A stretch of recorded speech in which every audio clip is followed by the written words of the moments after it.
Assalamualaikum warahmatullahi wabarakatuh. Nama saya Dafa Agung Rahayu dengan NIM 2287230068. Di sini saya akan menjawab soal UTS dari mata kuliah Landasan Pendidikan.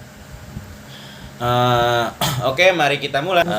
Satu, sebutkan definisi landasan pendidikan menurut tiga para ahli, kemudian definisikan kembali menurut pribadi, gitu kan?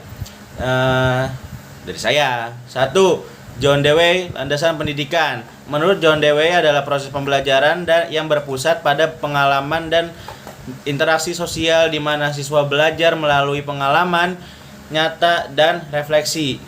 2. Jean Piaget.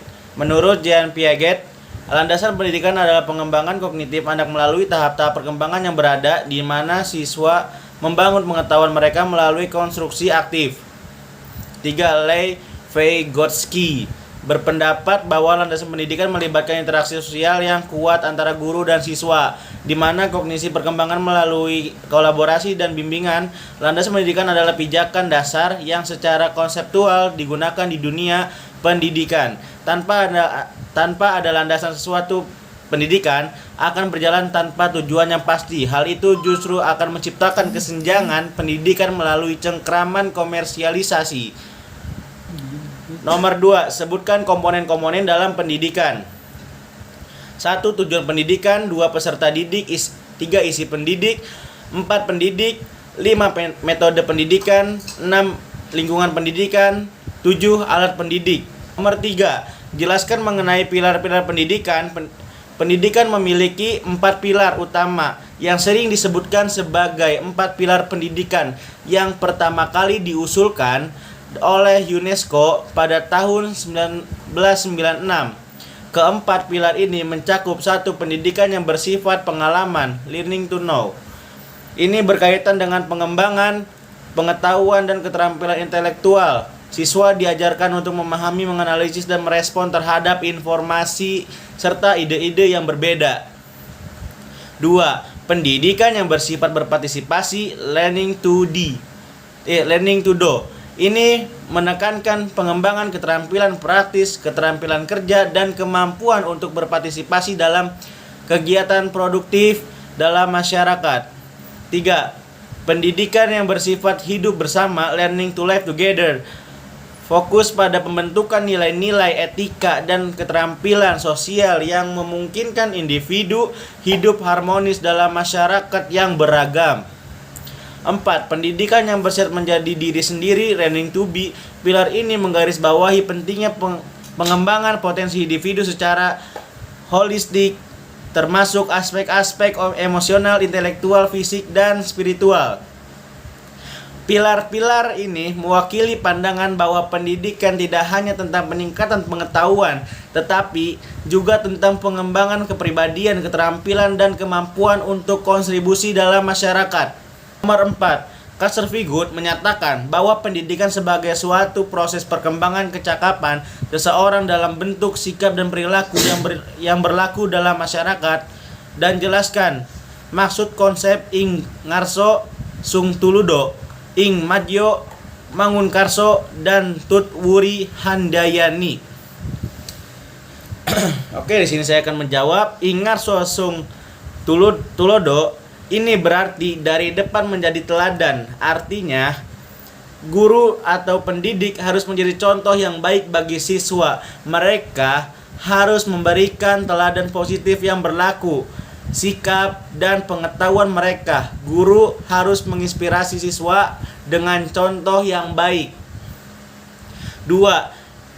Ing madyo mangun karsa. Ini berarti di tengah-tengah pembangunan semangat. Artinya, pendidikan harus mendorong perkembangan semangat, motivasi, dan semangat belajar siswa. Guru harus menciptakan lingkungan yang mendukung pertumbuhan kepribadian dan intelektual siswa. 3. Tuturi handayani. Ini berarti di belakang memberi dorongan. Artinya, harus memberikan bimbingan, dukungan, dan pedoman kepada siswa dalam proses belajar. Guru harus siap untuk membantu siswa saat mereka menghadapi kesulitan dan tantangan dalam pendidikan mereka.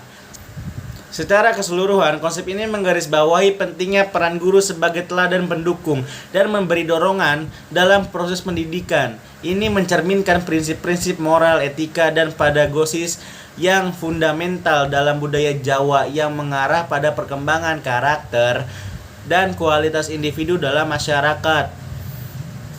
5. Jelaskan pendidikan sebagai ilmu dan seni.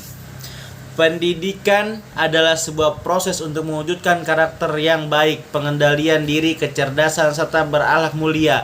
Mendidik sebagai ilmu karena isi pendidikan meliputi landasan keilmuan, ilmu bersifat teoritis dan praktis, sedangkan pendidikan sebagai seni karena meliputi perasaan serta hasil proses pendidikan merupakan sebuah karya yang memiliki nilai.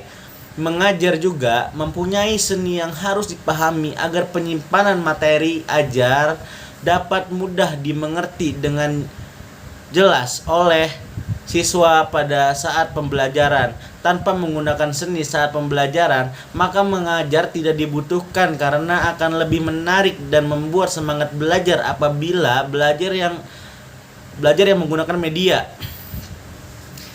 Seni yang dimaksud ini adalah pemberian materi yang tepat oleh pengajar dalam dunia pendidikan, terutama sekolah dasar. Seni sangat penting karena banyak hal-hal yang didapat siswa melalui belajar seni. Contohnya seperti memberikan hak kepada siswa untuk menyampaikan pendapat, ekspresi bebas, melatih pola pikir anak, imajinasi, dan mampu memberikan pembinaan keterampilan dengan cara membina kemampuan berkarya, seni, kerajinan. 6. Apa perbedaan antara landasan historis dan landasan yuridis pendidikan? Landasan historis, nilai-nilai yang terkandung dalam setiap sila Pancasila sebelum dirumuskan dalam disahkan menjadi dasar negara Indonesia secara objektif. Landasan yuridis, seperangkat konsep peraturan perundang-undangan yang menjadi titik tolak sistem pendidikan Indonesia yang menurut Undang-Undang Dasar 1945 meliputi Undang-Undang Dasar Republik Indonesia, ketetapan MPR, Undang-Undang Peraturan Pemerintah, pengganti Undang-Undang Peraturan Pemerintah, keputusan Presiden, peraturan pelaksanaan lainnya seperti peraturan menteri, instruksi menteri, dan lain-lain. Landasan filosofis melihat pendidikan dari makna dan hakikat pendidikan itu sendiri. 7. Tuliskan peraturan pemerintah atau UUD tentang pengertian pendidikan dan pendidikan inklusi.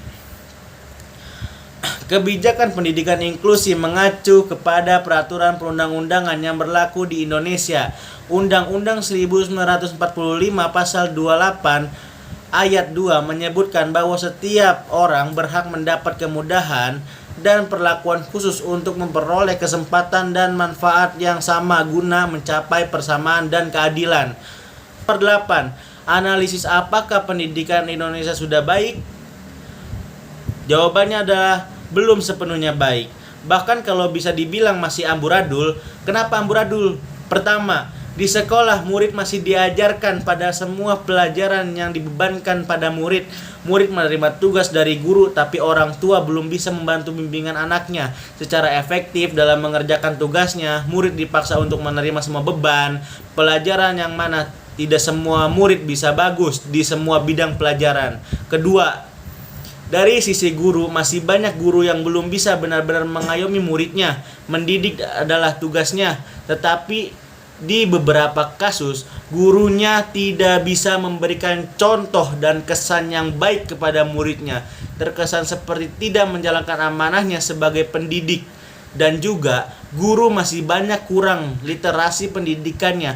Banyak di antara guru yang hanya menjalankan pekerjaan bukan menitik beratkan sebagai profesi. Mereka juga masih banyak yang belum upgrade diri. Birokrasi dan administrasi di bidang pendidikan membuat guru terbebani dengan hal tersebut. Dari sisi orang tua, bahwa tadi sudah saya sebutkan, orang tua belum bisa membimbing anaknya dalam mengerjakan tugas yang diberikan oleh guru di sekolah. Di sisi lain, orang tua pun harus sadar akan pentingnya pendidikan dari sisi orang tua itu sendiri, karena orang tualah yang harus lebih banyak memberikan pendidikan kepada anaknya daripada guru di sekolah. Dan orang tua juga seharusnya bisa memiliki literasi pendidikan yang mumpuni supaya anak bisa berkembang sesuai dengan apa yang diminati oleh anaknya. Oke, sekian dari saya. Kurang lebihnya mohon maaf. Wassalamualaikum warahmatullahi wabarakatuh.